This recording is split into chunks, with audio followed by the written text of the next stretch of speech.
Où êtes-vous, les papas? Les papas, quoi. Où êtes-vous? Que devenez-vous? Et qu'est-ce qui se passe? Dans le temps, on avait des hommes rassembleurs, on avait des protecteurs, on avait des hommes prêts à tout pour défendre leur cellule familiale. On avait des guerriers. On est, dans le contexte africain, on avait ces hommes-là des guerriers, oui, c'est ça le mot. Bienvenue à vous qui venez de nous prendre en cours. On est sur la chaîne Bonté Suprême. On vous invite à vous abonner, à liker, à partager pour faire grandir notre communauté ici. C'est le partage d'expériences et un peu des difficultés des parents solo. Aujourd'hui, nous discutons et nous allons échanger autour de cette question qui fait référence au papa. Quand on parle de papa, on parle d'hommes responsables, on parle d'hommes qui assument, on parle d'hommes qui ne fuient pas après l'annonce d'une grossesse, on parle d'hommes même quand ça ne va pas, assument ses responsabilités. Alors la question reste là, on pose la question, à savoir, où êtes-vous passé, quoi? Il y a des exceptions, c'est vrai, il y a des exceptions, il y a des papas adorables, il y a des papas présents, quelles que soient les difficultés, et même dans les couples, ils passent leur journée à travailler, mais quand ils reviennent, ils sont des vrais papas, ils sont des protecteurs, ils sont des éducateurs, ils sont des exemples à suivre. Mais on se rend compte que sur 100, on n'a pas plus de 50. Alors on se demande, on n'a même pas 50, j'allais dire. On se demande où êtes-vous passé et où est passé ce sens de responsabilité. Dans le temps, on nous dit dans le temps, les hommes étaient étaient des protecteurs. Ils étaient prêts à tout pour défendre ce cocon familial. Nul ne pouvait venir de dehors pour détruire, même de l'intérieur. C'est vrai, il y a toujours des difficultés dans les familles, il y a toujours des difficultés entre les couples. Et en Afrique, vous savez, dans le temps, il n'y avait pas qu'une seule femme dans le foyer, il y en avait plusieurs. D'autant plus que les familles prenaient le temps de négocier les relations, de marier les enfants d'une famille A à une famille B.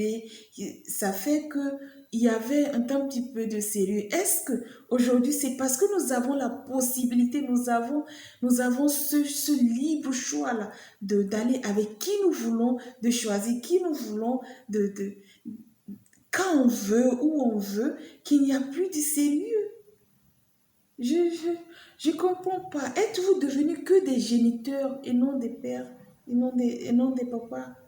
Si je dois paraphraser cet artiste, je ne sais pas s'il est français ou il est Stromae, je ne sais pas si vous le connaissez, allez chercher, écouter la chanson Papa Outé.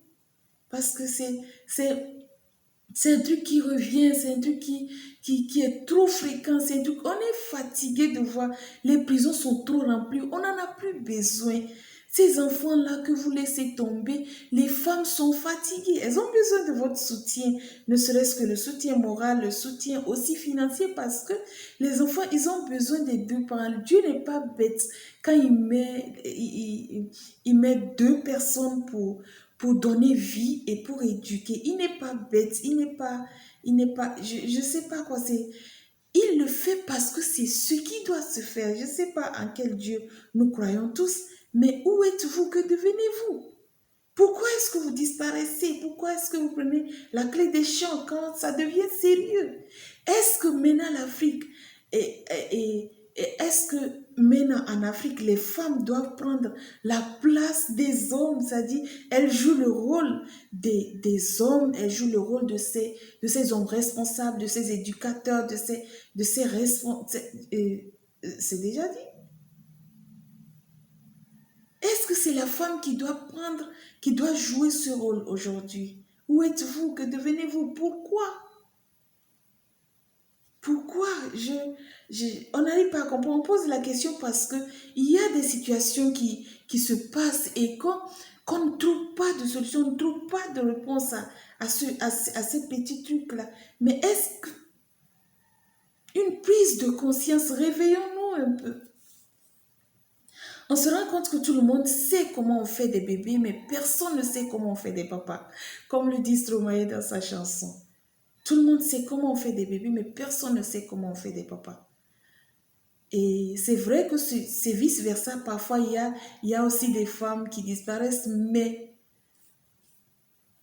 la majorité, c'est les hommes.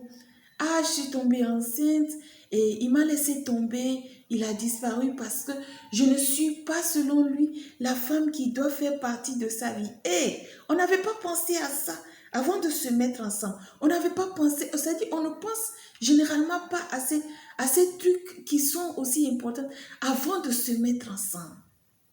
Je m'en fous du fait si on s'entend ou pas dans notre couple. Je m'en fous du fait. On est responsable quand on prend la décision d'aller ensemble. Donc, soyons responsables quand quelque chose advient. Même si on décide de se séparer, revenons nous occuper de ce que nous avons fabriqué. Parce que ça, c'est toute une vie et c'est à vie, quoi. Tant que nous vivons, les enfants sont là. Ils grandissent, ils ont besoin de nous.